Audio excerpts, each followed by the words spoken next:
One of the other new technologies that we have been doing at St. Bernard's for atrial fib patients, we talked a lot about atrial fib last year, is the Watchman Device. And if you can talk a little bit about who's a candidate for that and who's not, because patients actually get off of their anticoagulants for that. Watchman is a device that is considered an alternative to blood thinners.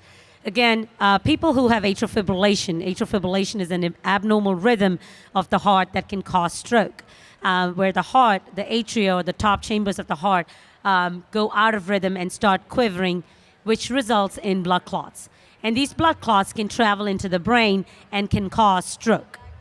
Traditionally, we keep patients on blood thinners so they don't have a stroke. There are situations that cause you to not be able to take a blood thinner, either because you have a bleeding problem or because you have an occupation that doesn't let you take a blood thinner. If you are one of those patients that cannot take a blood thinner, then Watchman is a safe alternative to this blood thinner and can prevent strokes. So I'm going to get up here. It is done through a little IV in the leg. We put this IV up into the heart.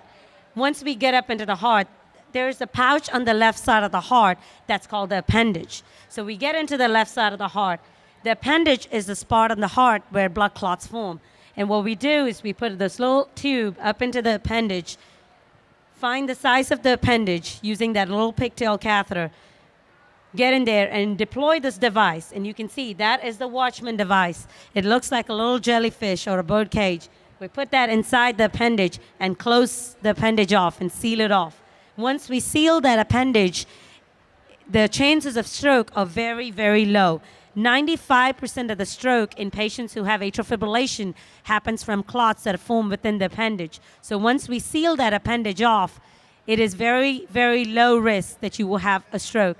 And it is a one-time procedure. And it takes about an hour for us to do it. It's an overnight stay, and it's done under general anesthesia.